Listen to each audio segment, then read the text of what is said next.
Hello guys! Welcome back to this channel, Alvin TV. So for our today's video, gagawa tayo ng tar papel gamit ang Microsoft Publisher.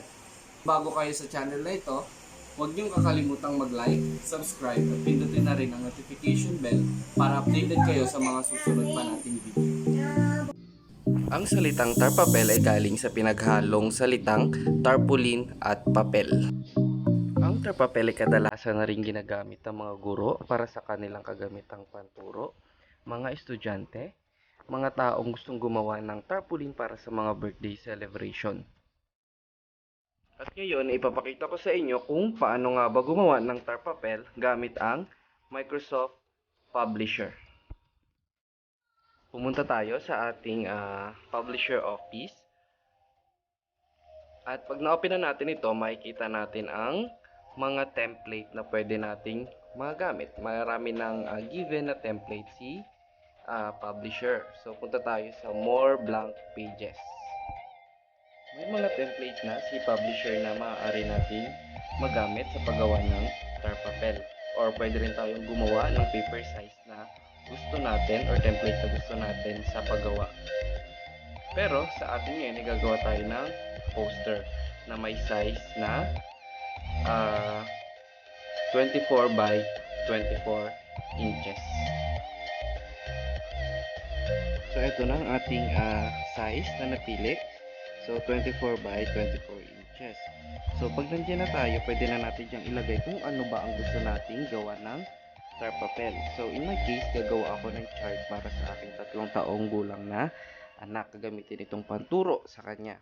So madali lang, i-insert lang natin yung picture o yung chart na ating nakuha sa internet. So kanina nakakuha na ako ng chart sa internet. So yun na lang ang ating ilalagay. So yun ay ang numbers 1 to 10. So palakihin lang natin ng mga kung yung size na gusto natin. Pero mas maganda rin yung tama lang kasi minsan pag galing sa Google, blurred siya. Pinalaki natin. So hindi siya dapat talaga binabanat ng husto. Di ba yung mga gilid-gilid? Dalawang gilid na yan. Dapat doon lang sa taas na yan. Yan. Sa corner lang natin siya hinahatak. At pagkatapos niyan, yan. Buo na ang ating chart. So, ipiprint na lang natin. So, para makita natin kung ilang pages. So, ayan. Pwede tayong mamili kung kung ano yung paper size, kung naka-landscape or naka-portrait ang ating gagawin chart. So, nasa sa inyo kung ano yung inyong gusto. So, paper size, yung available nyo na papel ay pwede rin naman. So, may given na rin na border, yung template na ginamit natin, pero hindi ko ginamit dahil chart lang naman yung aking gagawin. So, pwede natin gamitin or i-maximize yung whole page sa ating gagawin. So, yung gamitin natin pagpiprintan ay yung scratch paper na pwede pa. Sayang naman kasi hindi na natin gawin.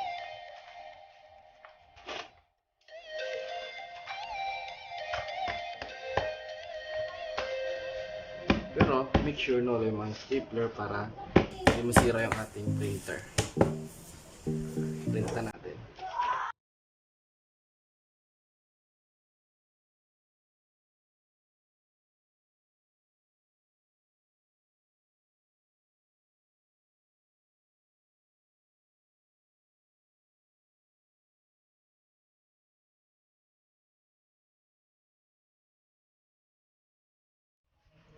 Yun guys, so kapag print na tayo, ito na yung pinrint natin. Tar papel.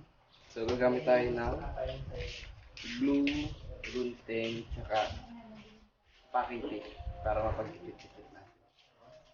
Kipit natin.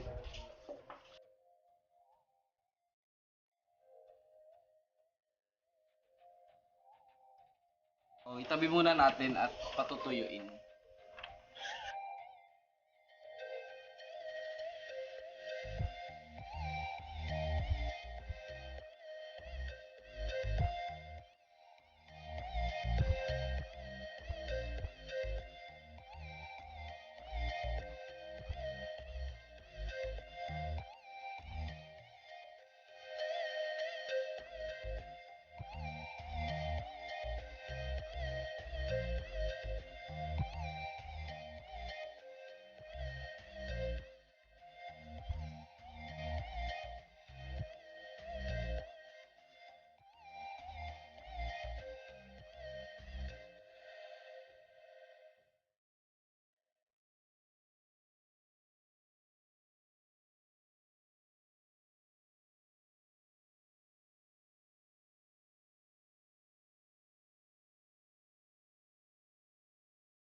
So ayun guys, tapos na nating pagdikit-dikitin. So ito na yung kinalabasan. Meron na tayong chart na pwede nating magamit panturo sa ating mga anak. So ito pa yung iba nating nagawa.